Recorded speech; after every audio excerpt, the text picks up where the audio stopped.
Well, breaking news we're tracking currently. 2 staff members at the Israeli embassy in Washington, D.C. were shot and killed near the Jewish Museum in an incident described by Israeli officials as an act of anti-Semitic terrorism. This shooting occurred just steps from the FBI's Washington field office, located in Northwest D.C., and U.S. Homeland Security Secretary has confirmed the deaths in a post on X, stating that an active investigation is currently underway and that federal authorities are coordinating with local law enforcement to determine the full circumstances. The identities of the victims have yet to be made public, but local reports claim that both individuals were affiliated with the Israeli diplomatic mission in the United States, and the Israeli embassy has acknowledged the incident but has not released a statement beyond confirming that the ambassador was not present at the time of the attack. My colleague Vishal has been tracking all the finer developments for us. Well, Vishal has just shared the latest update with us. Vishal, as per your details, the police have named the suspect. What further details can you disclose currently?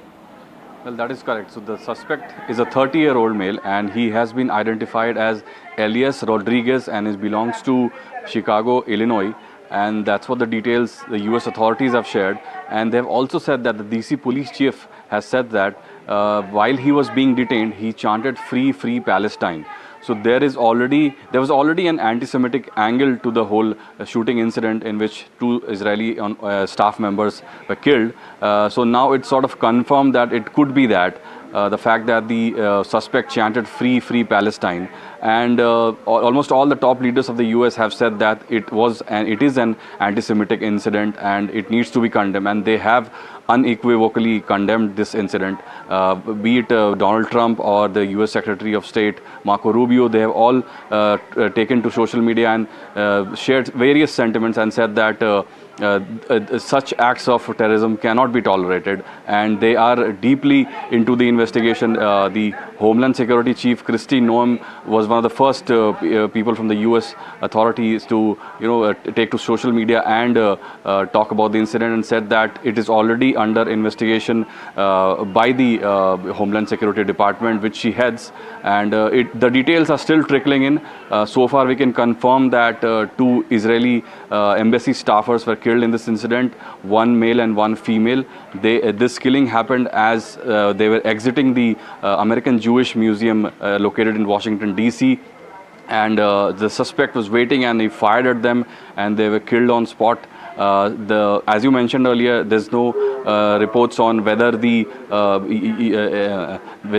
ambassador was present in the building, because this was an incident in which the American Jewish Institute had called in Jewish folks from across the country. So there will be more details trickling in. So far, we can confirm that the U.S. authorities are investigating the matter, and the U.S.-Israeli relations could also be affected by this, mind you, because in the recent past, the Netanyahu had been snubbed by Trump on his visit to the Middle East. So that can also play in some ways, but too early to say all of that. But right now, this has sent shockwaves across the world, from Washington, D.C. to Tel Aviv, that 2 Israeli staffers were killed at the hands of probably an anti-Semitic person in the U.S.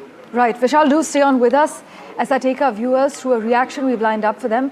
We've just heard from the Metropolitan Police Department. Listen in to what Police Chief Pamela Smith had to say about this incident.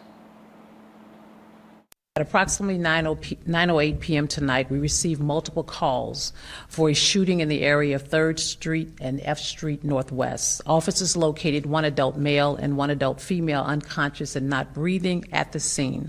DC Fire and EMS responded, and despite all life-saving efforts, both victims succumbed to their injuries. The preliminary investigation indicates that both victims were exiting an event at the Capitol Jewish Museum located in the 500 block of 3rd Street Northwest when the shooting occurred. We believe the shooting was committed by a single suspect who is now in custody. Prior to the shooting, the suspect was observed pacing back and forth outside of the museum.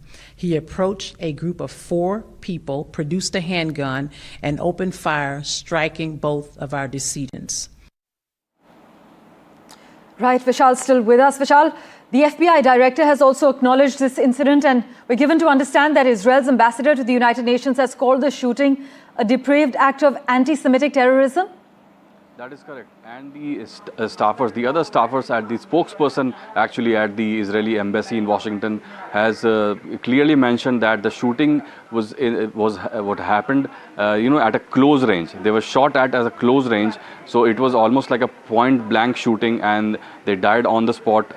So far, the reports have been saying that the whole area was sealed off when the incident happened, and it's a big security incident, and so the investigation will follow. It will be an investigation that will probably encompass all the big agencies in the US, be it FBI, be it Homeland Security.